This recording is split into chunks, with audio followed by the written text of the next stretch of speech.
Le Seigneur soit avec vous. Lecture de l'Évangile de Jésus-Christ selon saint Luc. Gloire à toi, Seigneur.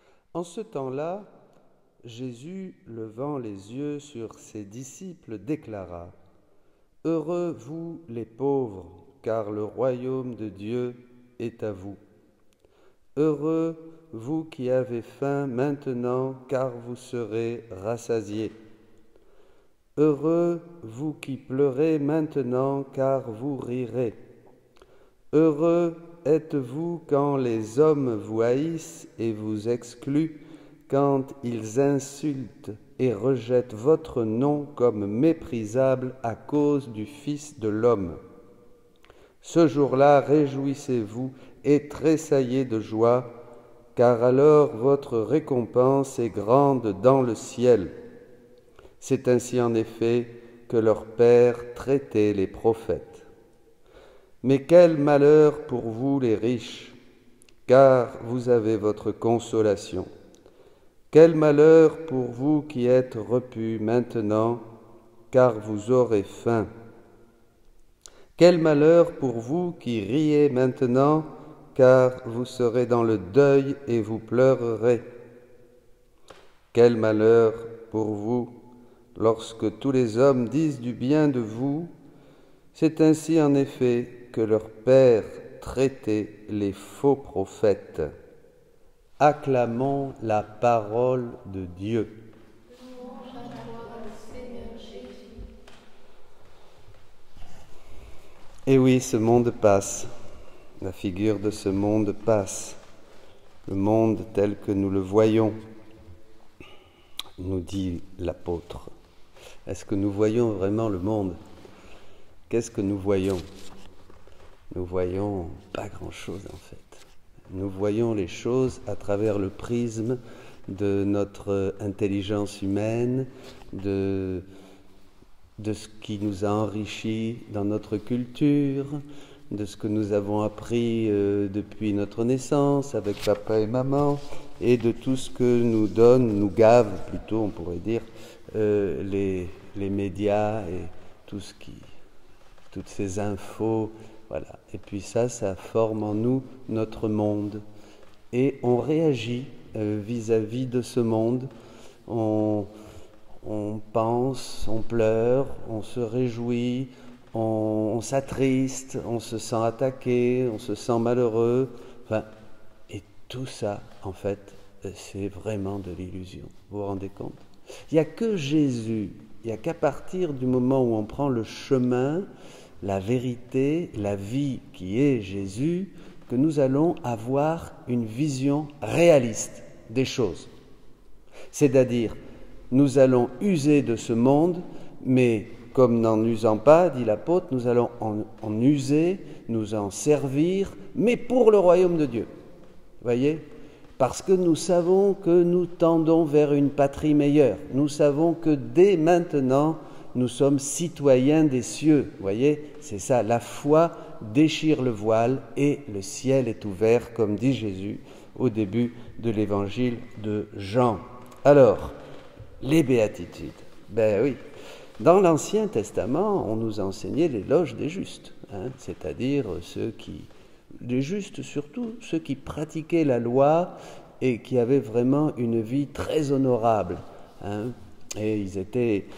Après, dans la Nouvelle Alliance, depuis la mort et la résurrection de Jésus, les saints ont imité évidemment Jésus et ont fait de ces béatitudes un chemin de vie. Ils ont imité Jésus, c'est l'imitation du Christ, et évidemment ça leur a valu de belles saintetés. On voit la pauvreté de saint François, la petitesse et l'humilité de Thérèse, et puis voilà l'amour de Jésus, du cœur de Jésus de sainte Gertrude ou de sainte Marguerite Marie, etc. Et puis pour n'en citer que quelques-uns, voilà. Dans le royaume de la divine volonté, on va encore plus loin, voyez. C'est pour ça que c'est pas optionnel. Souvent, il y en a qui disent « Ah ben oui, c'est encore un petit peu de poudre spie sur les sur nos coutumes et nos usages, nos dévotions et tout ce qu'on a fait. Non, pas du tout. Hein. C'est pas un peu de poudre spi, parce que là, évidemment, on serait complètement dans l'erreur. C'est comme un peu, pour faire une comparaison, c'est comme si je vous disais, vous savez, Jésus est ressuscité, vite, il faut aller le voir. Il dit, ah mais non, maintenant je monte au temple de Jérusalem, je vais acheter des pigeons et des tourterelles, et un agneau pour la Pâque. Vous voyez, ah bon, c'est dommage, parce que c'est par la foi en Jésus qu'on est sauvé. Vous voyez, c'est un peu pareil. Après 2000 ans, évidemment, ça choque. Après 2000 ans, si on vous dit, c'est bien, tu peux imiter Jésus, continue à imiter Jésus si tu veux, continue à faire ce que tu faisais avant. Mais maintenant, sache que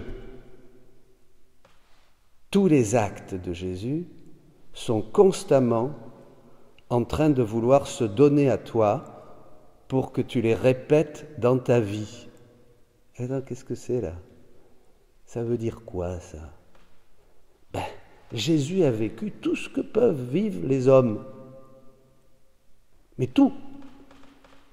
Toutes les souffrances, toutes les formes de pauvreté, toutes les faims, toutes les persécutions, les mal de tête, tout. Il a absolument tout vécu. Toutes les souffrances, tout ce qu'on peut.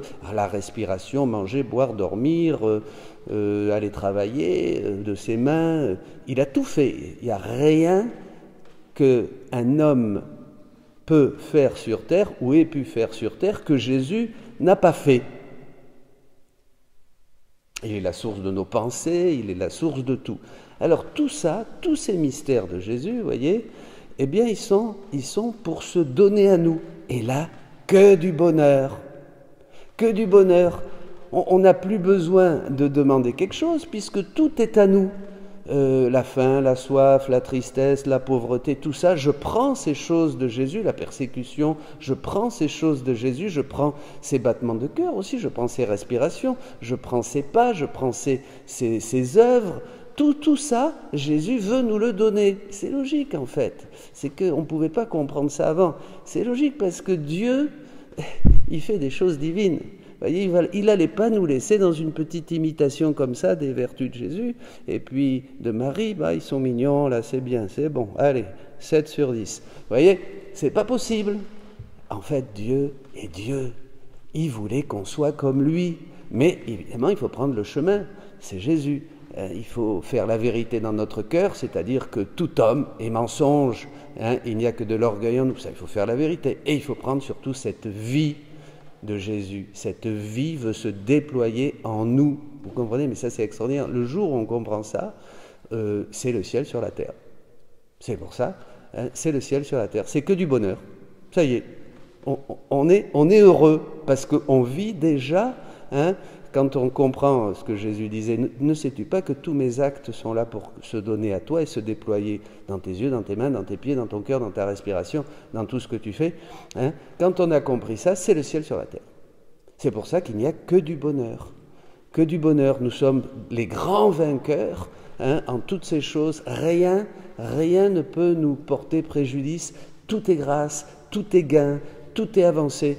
Et tous ces actes que nous faisons, parce que Jésus a fait tous ces actes, donc maintenant il faut que nous les faisions, et le plus possible dans notre vie, ils nous attendent et ils sont éternels. Demain, on va fêter la nativité de la Sainte Vierge. Vous savez que quand Marie est entrée dans le ciel, elle avait fait tellement d'actes dans la divine volonté que ça débordait du ciel. Ça débordait complètement du ciel. C'était impressionnant. Quand Louisa est entrée dans le ciel, c'était des couloirs immenses de soleil et de soleil et de soleil, puisque tous les actes que nous avons faits dans la divine volonté sont éternels. C'est la vie de Jésus, ce sont des vies divines qui se multiplient, qui se multiplient, qui se multiplient à l'infini, et le ciel, d'une certaine manière, augmente, parce que ces choses étaient en Dieu, mais Dieu n'avait pas pu les sortir tant que toi, moi, lui, commence à vivre dans la divine volonté, à faire des actes. Ce sont les cieux nouveaux et les terres nouvelles. C'est extraordinaire. Eh bien, mes amis, que du bonheur. Prenons ces béatitudes et vivons-les pleinement en Jésus, par lui, avec lui, en lui. Reproduisons autant que nous pouvons, si vous saviez ce que c'était que de perdre un seul acte, de faire un acte de volonté humaine. Oh mon Dieu! Je me repens et je répare pour tous les actes de volonté humaine que j'ai faits. Faites-le tant qu'il y a encore temps, puisque vous êtes sur terre, Donc vous pouvez réparer tous les actes que vous avez faits avec instinct, avec projet humain, avec volonté propre, en fait tout ça, vous pouvez tout refaire. Demandons à Jésus de laver tous ces actes, de les transformer, de continuer à nous transformer par son sang pour que nous soyons renouvelés dans notre manière de penser et que nous puissions vraiment répéter autant de fois que cela est possible à une créature, la vie de Jésus sur terre.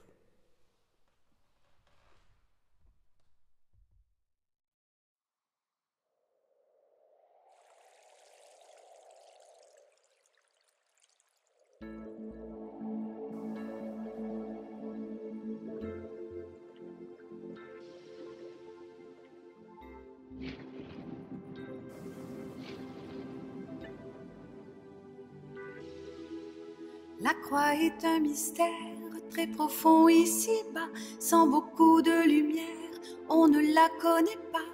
Il faut pour le comprendre un esprit relevé, il faut pourtant l'entendre afin d'être sauvé. Malgré sens et nature, politique ou raison, la vérité l'assure, la croix est un grand don, c'est en cette princesse qu'on trouve en vérité la grâce et la sagesse et la divinité. La nature l'aborde, la raison la combat, l'homme savant l'ignore et le démon l'abat. Souvent le dévot même ne l'a pas dans le cœur, quoi qu'il dise qu'il l'aime, au fond c'est un menteur. Malgré sens et nature, politique ou raison, la vérité l'assure, la croix est un grand don, c'est en cette princesse qu'on trouve en vérité la grâce et la sagesse et la divinité.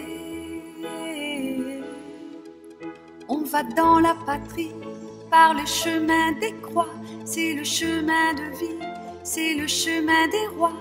Toute pierre est taillée avec proportion, afin d'être posée dans la sainte Sion. Malgré sens et nature, politique ou raison, la vérité l'assure, la croix est un grand don, c'est en cette princesse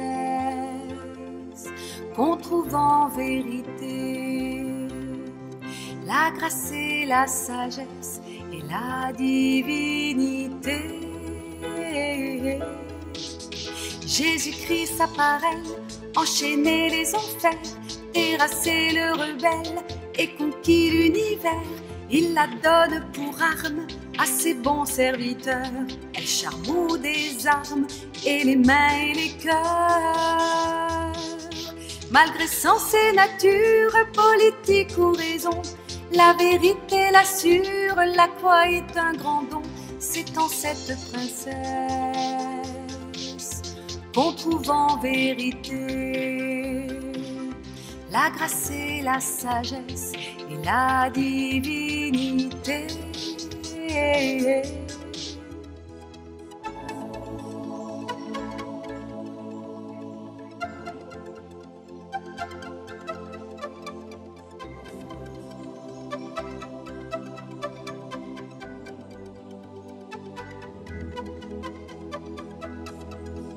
Malgré sens et nature, politique ou raison, la vérité l'assure, la croix est un grand don, c'est en cette princesse qu'on trouve en vérité la grâce et la sagesse et la divinité. Cette croix dispersée sur la terre en tout lieu sera ressuscitée et transportée aux cieux.